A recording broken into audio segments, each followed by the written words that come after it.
Hello, everyone, and welcome to Fresh Take from What Fresh Hell, Laughing in the Face of Motherhood. This is Margaret. And this is Amy. Today we are talking to author and very old friend of ours, Susan Dominus. Susan Dominus is a staff writer for the New York Times Magazine. In 2018, Susan was part of a team reporting on workplace sexual harassment that won a Pulitzer Prize for public service. In 2024, her New York Times Magazine article on menopause won a National Magazine Award. Susan has studied as a fellow at the National Institutes of Health and Yale Law School. She teaches journalism at Yale University. Most importantly, Susan and Margaret basically grew up together, and Susan and I went to college together. But today, we're mostly going to talk about her first book, which is The Family Dynamic, A Journey into the Mystery of Sibling Success. Welcome, Susan. Thank you both so much for having me. I can't tell you how great it is to be here with you today.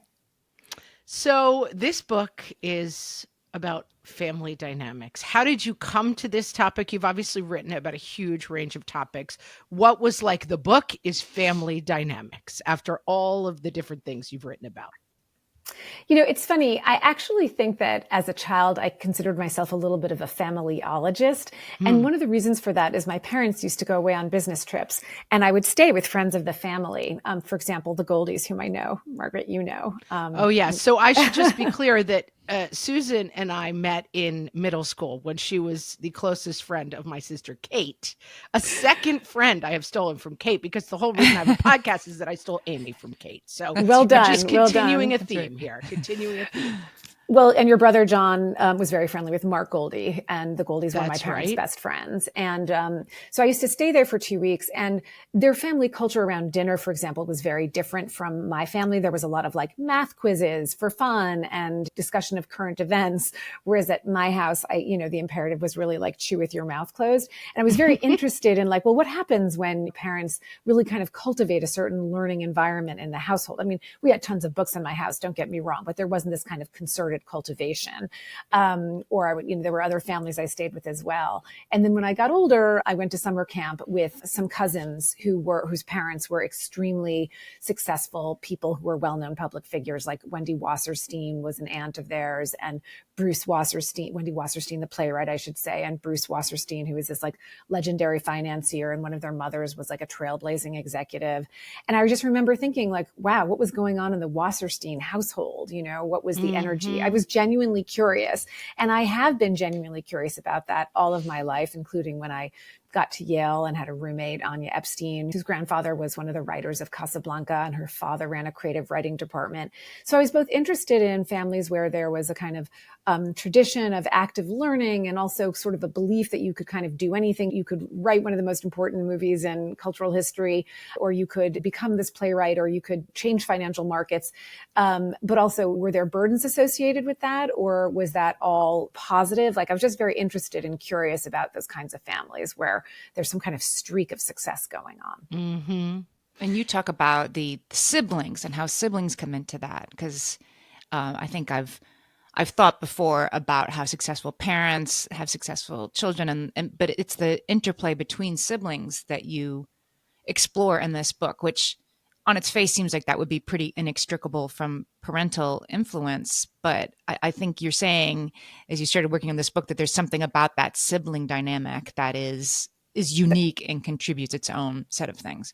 That's exactly right. I actually went into the book expecting it to be a book in which I would learn about parenting exclusively. And for sure, there are interesting insights about these parents throughout the book. And I think they set a tone for the family of like, sky's the limit. You know, we can talk about family mottos. I think that's all really interesting. Mm-hmm. But so I think the parents set a tone either by their own example or what they explicitly tell their kids, that they can dream big. But then what you see is that the siblings also really influence each other, either in terms of how they individuate or how they set their own goals, but also very, very practically, because I sort of say that parents send this like arrow of ambition into the air, but then the siblings help direct it, because people of your generation have more vision for you than really your own parents can, because they can see the future in a way that your own parents can't. So there are lots of anecdotes in the book, I think, that are really interesting, but just a very quick one is about a young woman who at the time was a young woman named Marilyn Hollifield. She was Black. She'd gone to Swarthmore, It was not a time when there were very many female Black lawyers, period. But her brother, who had gone to Harvard Law School, insisted that she go, really encouraged her. And I just don't think her parents would have placed her there. But he had vision. He'd been there. He could imagine it. She went, and it really changed the course of her life. And it was very consequential for the city of Miami, where she lived, and became an important leader. And to this day, she's actually one of the very few Black female law partners in the country. It's like a very small share of the partners in major law firms are Black women. So anyway, her brother was hugely consequential for her in that regard. And your book is not particularly, compared to some books that we've talked about on the podcast, prescriptive. You're not coming up with like this swamp method of raising children who have good ambition, and there's an S, a W, and A, and P. But I like this idea of the way that siblings encourage each other. You talk about your own brother encouraging you to join the paper. And I think it's something that it really start stuck a out newspaper. to me. To start the newspaper. That's right. To We didn't have start a one. newspaper at your school. And the way that siblings, you were just talking about it, but there's more to it. Like, how is there a role that parents are encouraging this, or is it just the sort of culture of the family that's helping these students, that's helping these siblings to push each other forward? I do think that, there are times when, frankly, parents are a little bit like, you see it in immigrant families in which the parents are working so hard that the siblings become each other's encouraging forces. And because maybe they can navigate the school system better than their immigrant parents, they are the ones coaching them through which classes to take.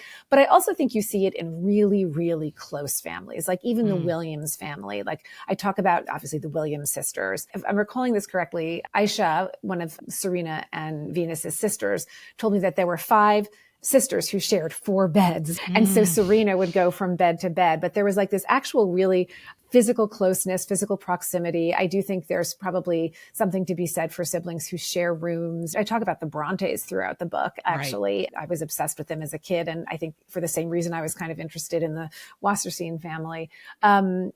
They were a little bit isolated. They really had only each other, and they became incredibly close.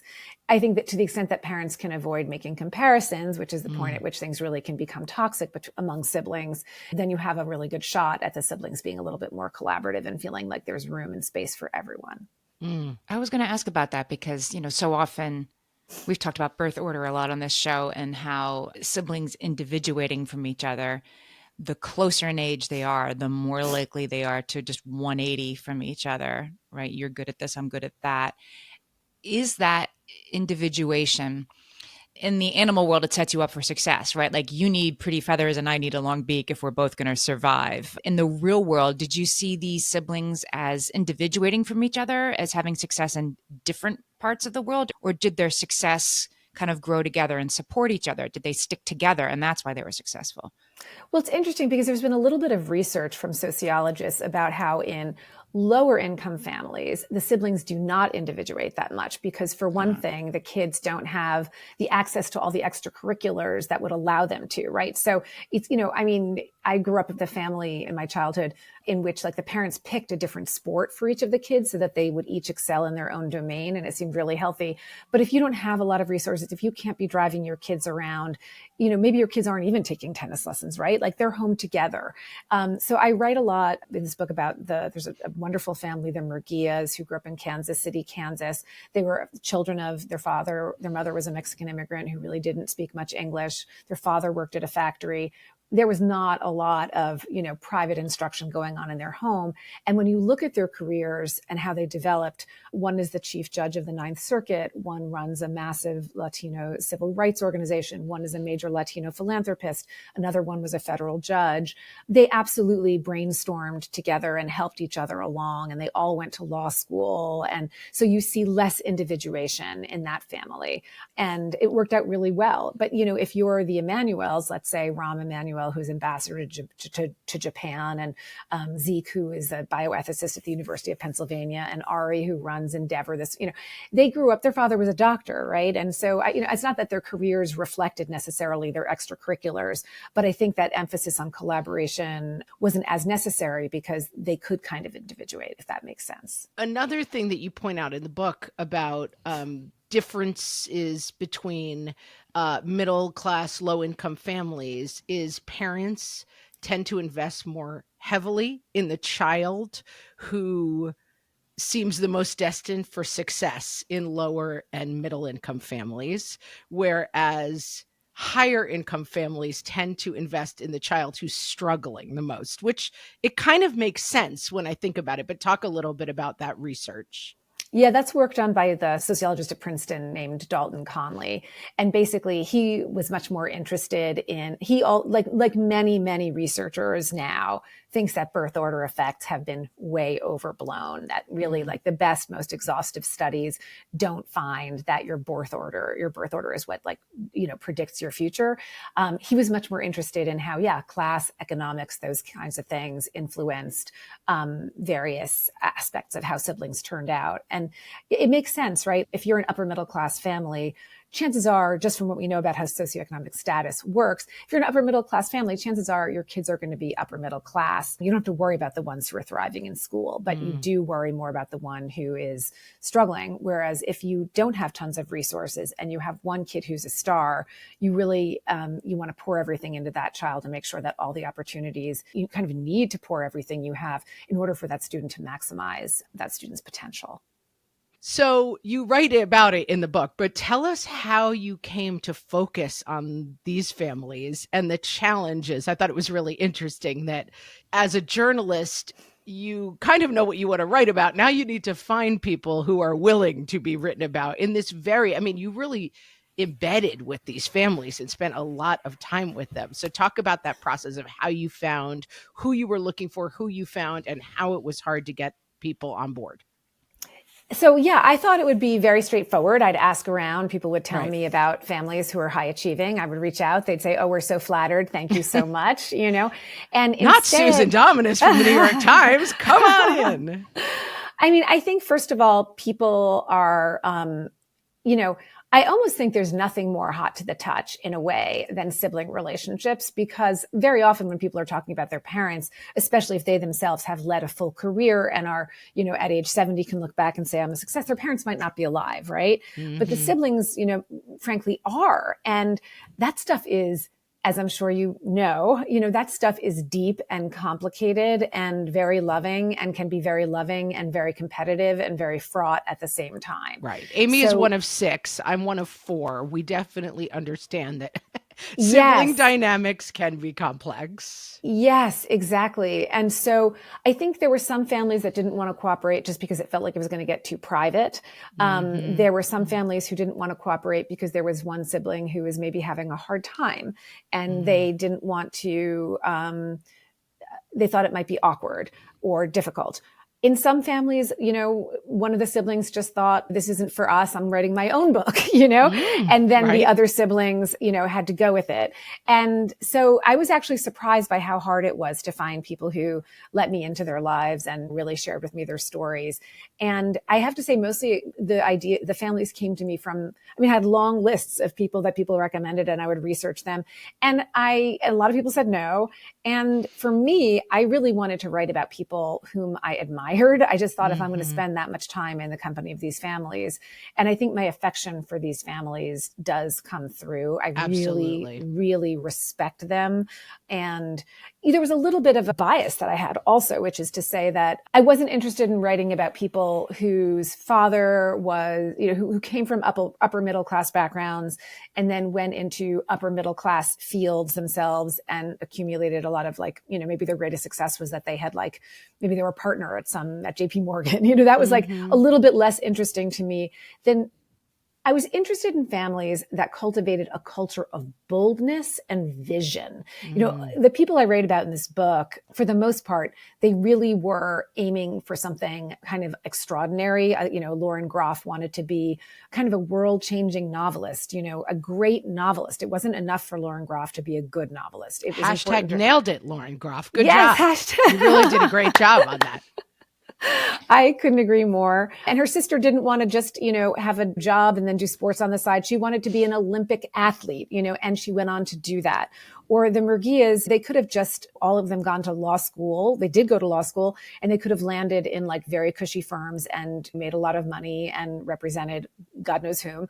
But they didn't. Like, they really devoted themselves to public service in a way that I found admirable. The Wojcicki sisters were trailblazers. They were pioneers in STEM at a time when that was not a given for women. So everybody I wrote about, for the most part, was, I think, aiming for something that was bigger than themselves. Even the Chen siblings, who I write about, they were the children of Chinese immigrants. They're all in careers that give back. One of them is a doctor who works with the Chinese immigrant community a lot, which is something that her family could have benefited from when she was growing up in a town called Bristol, Virginia. Or their brother Gong works for an AI company that's trying to make English instruction as seamless, easy, and accessible as possible. Again, his parents would have hugely benefited from that. And then their brother E was the fifth person hired at this massively influential restaurant software business called Toast. Like, pretty much, I mean, it's almost ubiquitous now. He's been made, frankly, phenomenally wealthy by having joined so early. Their IPO was the biggest in Boston history when it happened. But it was all about helping small businesses like the ones that his parents ran. They ran a restaurant, find easier ways to run their business. So my bar was kind of high in that regard. Yeah. I really wanted people whose stories I found touching, inspiring, moving to me. When you went into these families, I'm curious, and you're asking them, like, so what is the secret to your success? Did they bring to you this idea that, like, actually it was really my siblings that influenced me even more than my parents? Did they have visibility on that, or did you sort of bring that to their attention? It took a long time for me to get that. It took me a long time. I mean, it took me a long time to really bear down on that myself. I really did go into this thinking it was exclusively a parenting book. And often they wanted to do it because they wanted to honor their parents, or the parents themselves wanted to impart their wisdom. So, I mean, there's a section of the book where I talk about people who've raised extraordinary kids who then went on to write books about how they did it, And I have to say that I do sort of, gently question whether they really do get to take all of the credit, because there are so many other factors involved. But like Esther Wojcicki wrote a whole book called Raising Successful Children about what she did with her children. Everybody felt they wanted to honor their parents. In other words, they felt their parents were integral. It was just when I dug a little bit deeper, I saw the ways that the siblings were consequential for each other, starting with the Brontes. I mean, Charlotte Bronte was like snooping around her sister's papers one day and found some poetry that that Emily Bronte had written. And they always wanted to be published authors, but weren't sure how to go about doing it. And she said to her sister, like, I think if we put your poems together with a few of mine, hey, Anne, do you have anything? Yeah, that's pretty good too. Okay. They put it all together in a book. Throw it in the pile. And that was the first book that they published, was a collective book of poetry, which sold, I think it was literally 2 copies, if that. But the reviews were good enough that they were encouraged. And Charlotte was really the one who kind of made the business part of it happen. So, their father, I think, exposed them to great literature, which many people did not with women at the time. And he was an inspiring figure who himself had been this incredible, he'd gone from real poverty, like dirt floor kind of poverty in Ireland, to having a scholarship essentially at Cambridge. So he himself was what I call an overcomer. There are all these overcomer parents, like people who've done extraordinary things. But when it came down to it, it was really Charlotte who made things happen for her younger sisters. It never would have happened without her. You talk a lot in the book about expectations. Yes. And there's a quote that I want to read that I thought was super interesting. I want us to break it down.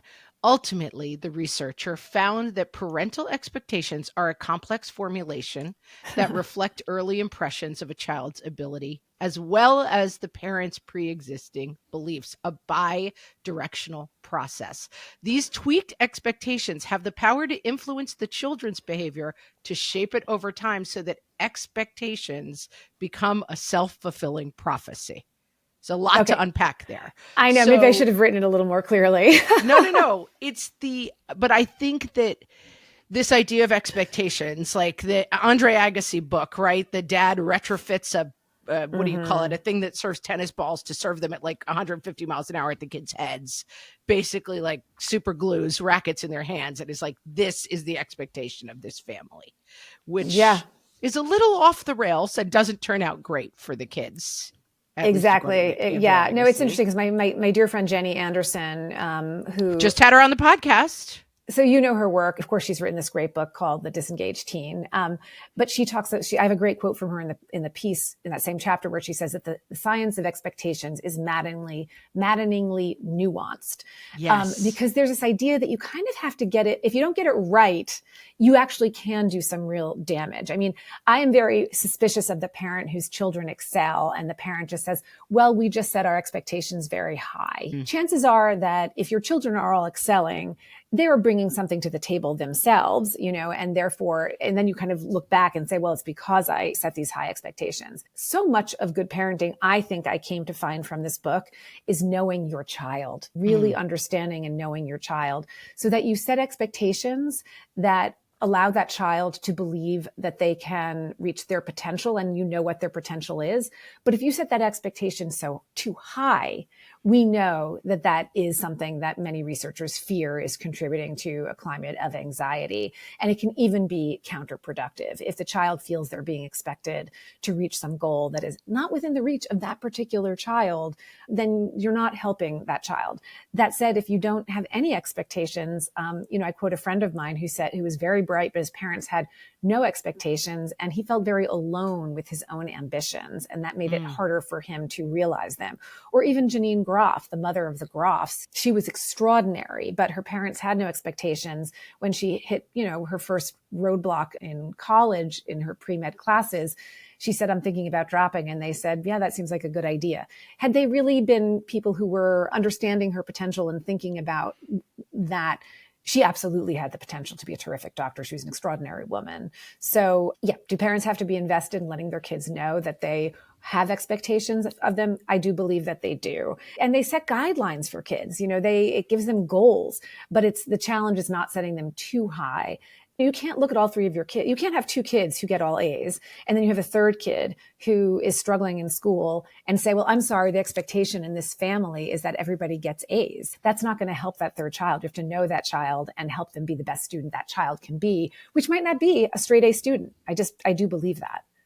But how do you know? So if you're the parent, right, and there are some families where every child is successful and there's boldness and vision and you go for it. I can understand the part, like it's really hard to have two older siblings who were perfect and did everything right. And so I'm going to go this way. You don't say, Amy. It's really hard. Interesting. Let's just say, I understand that, that thing. I've seen it playing out in the lives of people that I know, but how do you podcast with?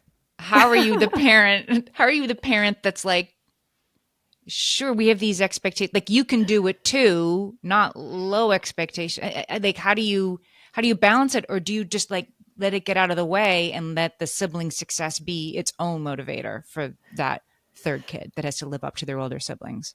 Well, what's hard about this is that every kid is different, right? Like there are some kids who are going to be motivated by their sibling's success, and there's some kids who are going to be demotivated by it. I mean, as a parent myself, I just have not experienced any benefit to exerting pressure on either of my children ever. If you have a different experience, I would love to hear about it, but to be honest, in a funny way, and I know this is a sort of funny thing to say in a parenting podcast, but I do think that, one of the takeaways of the book is that parents overestimate the effect that they have on their children and the influence they can have. And this is what I believe, at least, and that they underestimate the effects that they can't control, which are things like sibling effects or even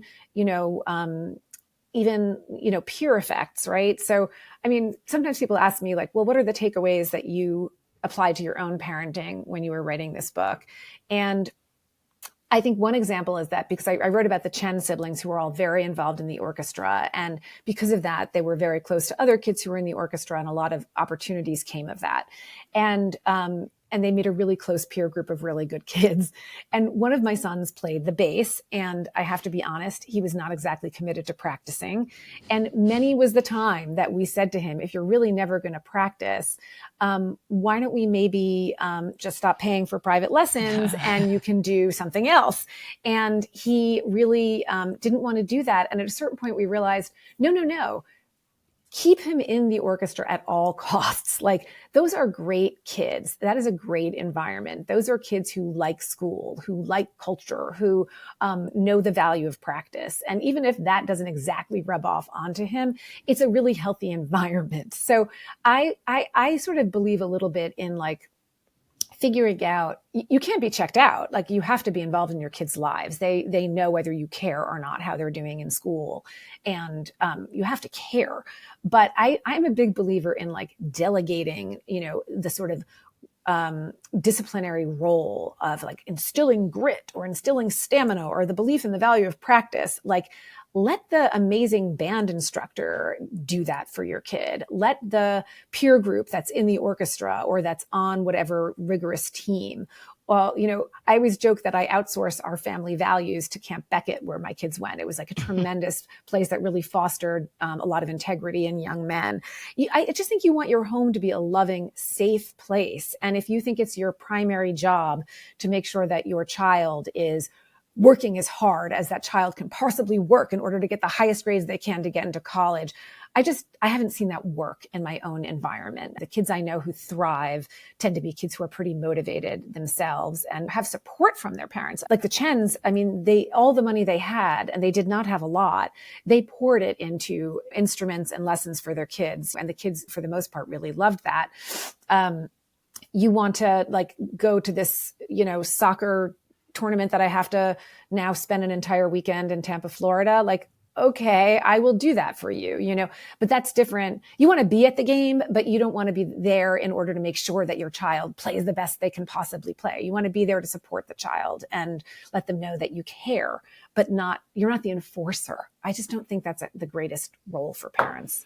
Do you guys agree or disagree? I 100% agree. We talk a lot about like optimal flow and optimal push. And I think there is a really specific strike zone for those things that, it's a wide strike zone. So I think you can be on the top or the bottom of it. But I think there is definitely a strike zone.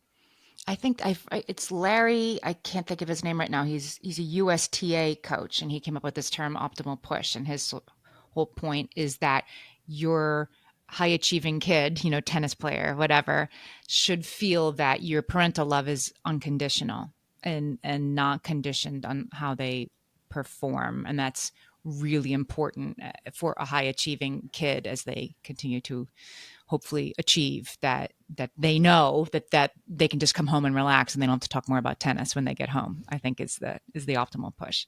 That's exactly right. Yeah, I love that Lauren Groff's father, and I loved honing in on all the little things that parents said to their kids that their kids remembered. Lauren Groff's father, and they felt high expectations from their parents, but at the end of the day, when the game was over, he was a coach of their various teams. He would say, "Keep the best and forget the rest." It wasn't about like analyzing every play and what went wrong and what they could have done better. This book it's narrative, it's beautiful, it's sociology, it's looking at big picture stuff, but there are some takeaways that come from it that I want to discuss. And one which I really liked is watch without desire. That's kind of what we were talking about. And you talk about the Paulus family, and it's this ability, and man, I struggle with this, is so do I am so good at everything. And if everyone would just listen to me, the world would be a better place. And so I was just telling Amy, one of my kids' coaches, I said, you need to talk to him about blah, blah, blah, and making da. And he said, I will talk to him, but you're not allowed to be there. This needs to come from me, not from you. And you have another takeaway about this, but I think that